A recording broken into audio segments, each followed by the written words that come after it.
Fala, galerinha guerreira!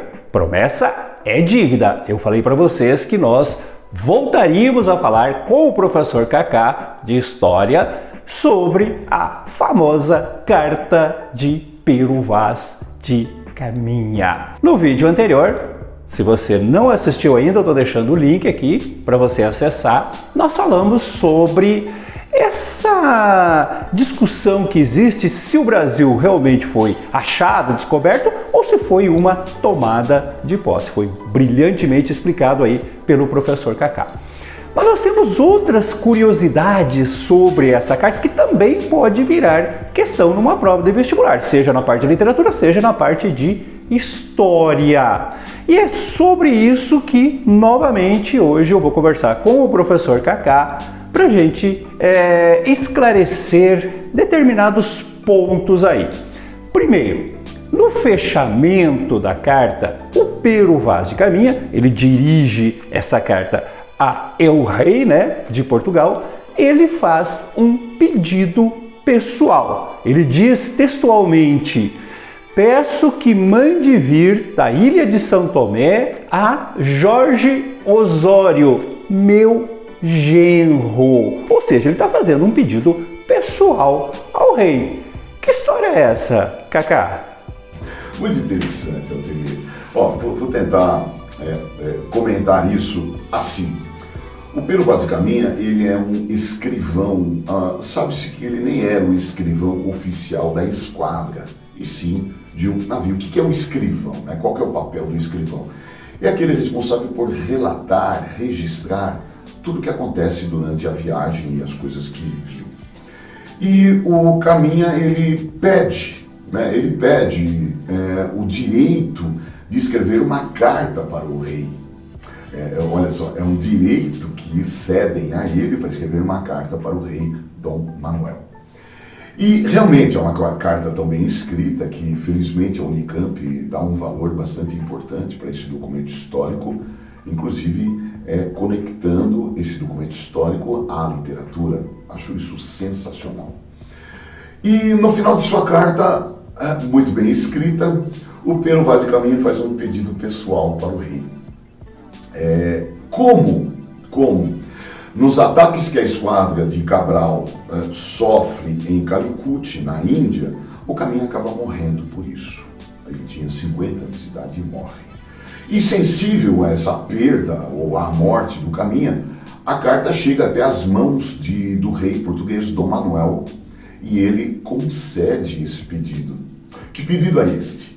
Ele pede gentilmente para que o rei liberte seu genro, que estava preso, exilado, e dê um emprego para ele. O genro de Caminha estava preso porque ele roubou uma igreja e bateu no padre. Algo muito curioso, O rei sensível acaba atendendo ao pedido de Caminha em face da morte dele lá na Índia em 1500. Muito bom! Um outro detalhe que chama a atenção quando você lê a carta na sua íntegra é que já nessa primeira viagem, alguns homens brancos, ou seja, alguns portugueses, ficaram aqui no Brasil.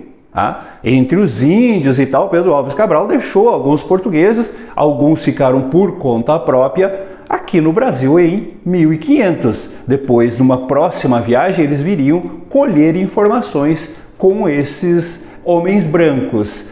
Como que foi isso, Kaká? Legal, sim, é verdade. A esquadra de Cabral, só um pequeno comentário, rápido comentário. A partida da esquadra de Cabral acontece no dia 9 de março de 1500 de Lisboa, de Portugal. A chegada aqui no Brasil, 22 de abril de 1500. Fazendo umas contas aí, dá uns 40 e poucos dias de viagem atravessando o Atlântico. No dia 22 de março, uma embarcação desapareceu misteriosamente. Supostamente uma tempestade ou coisa parecida, desapareceu misteriosamente. Aliás, não há registro documental, registro escrito do desaparecimento dessa 13ª embarcação, que era comandada pelo Vasco de Ataíde. Mas, quando chegam em 22 de abril de 1500, ao avistar o Monte Pascoal, localizado no sul do atual estado da Bahia, na região de Porto Seguro, né? Lugar muito bacana. Esses portugueses, e somando todos, davam pelo menos umas 1.200 pessoas aproximadamente, deparam com povos nativos indígenas, tupiniquins. E há um encontro um tanto amistoso de lado a lado, e não conflituoso, amistoso. Mas quando após rezar uma missa, que seria uma espécie de oficialização da posse em nome do rei, tá? E partem, cujo destino as Índias e as especiarias tão lucrativas, 4 portugueses ou 4 indivíduos brancos permanecem aqui. 2 desertores, que acabaram, acho que, seduzidos pela beleza e pela amistosidade dos indígenas, dos nativos.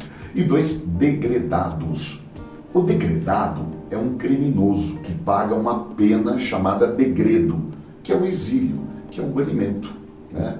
Então, 4 indivíduos de Portugal, na esquadra de Cabral, permanecem aqui e, é claro, vão se relacionar e vão colher informações e dados sobre a terra, sobre o Brasil. Então, após 1500, a expedição do Cabral, Porto Seguro, ao longo dos próximos anos, nessas próximas décadas do século XVI, apenas 4 expedições oficiais vieram para cá. Entendo expedição oficial aquela feita pela coroa portuguesa, tá?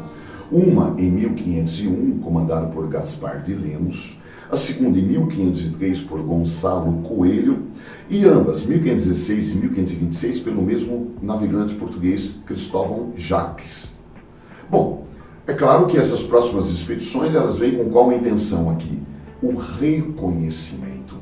Havia um desejo por parte de Portugal, mas um desejo assim muito intenso, de encontrar metais preciosos. Porque a condição da riqueza é ouro, é prata, pedra preciosa como diamante, metais e pedras preciosas.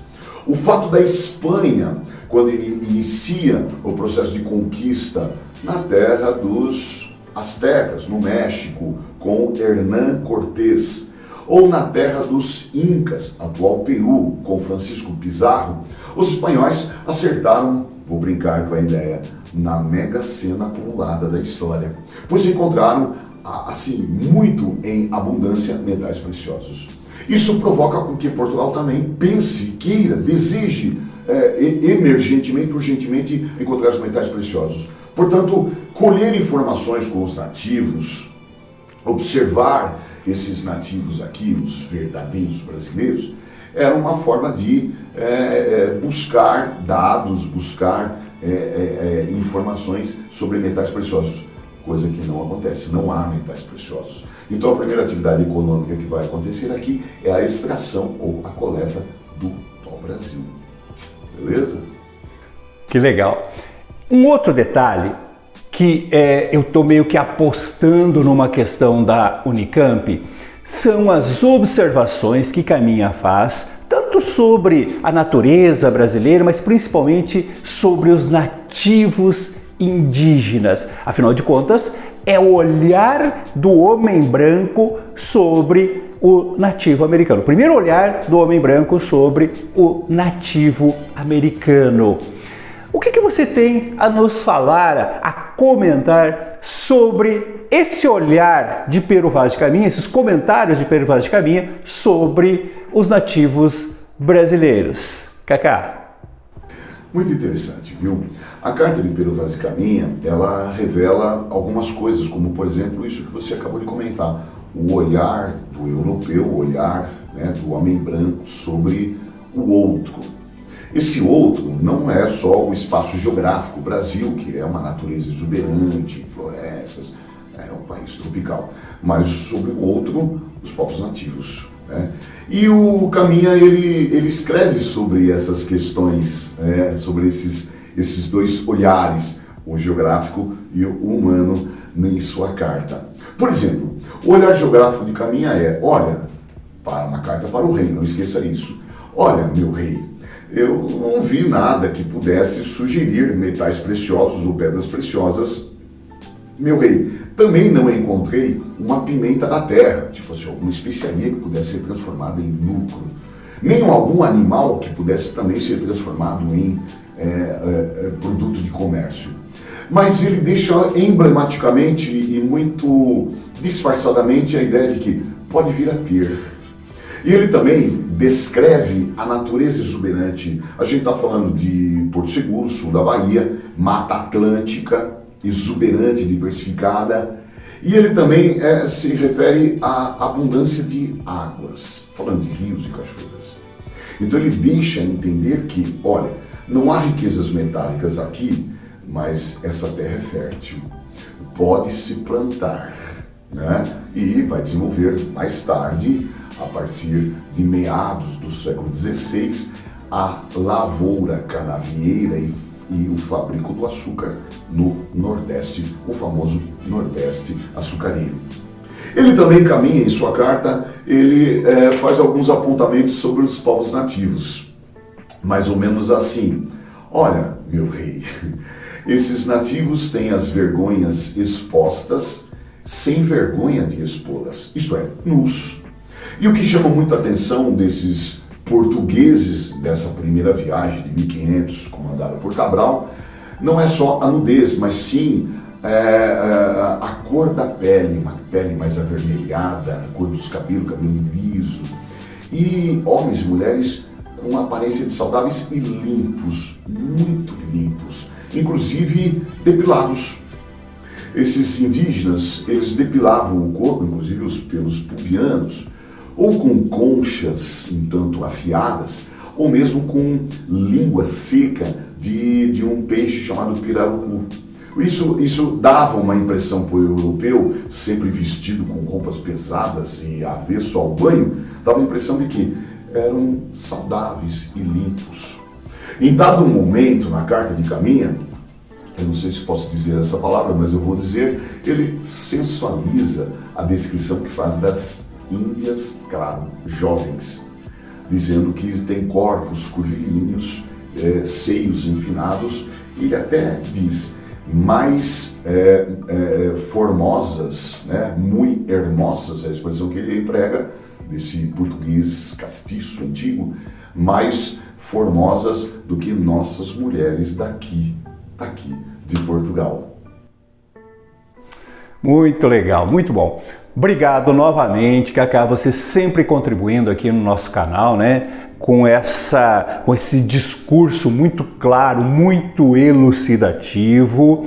E se você gostou desse vídeo, deixa o seu like, compartilhe com os amigos, inscreva-se no canal, que nós estamos sempre trazendo esse tipo de conteúdo para você.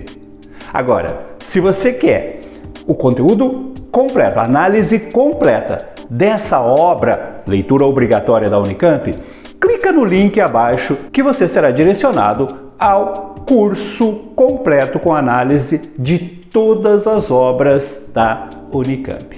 Eu vejo você num próximo vídeo. Um abraço!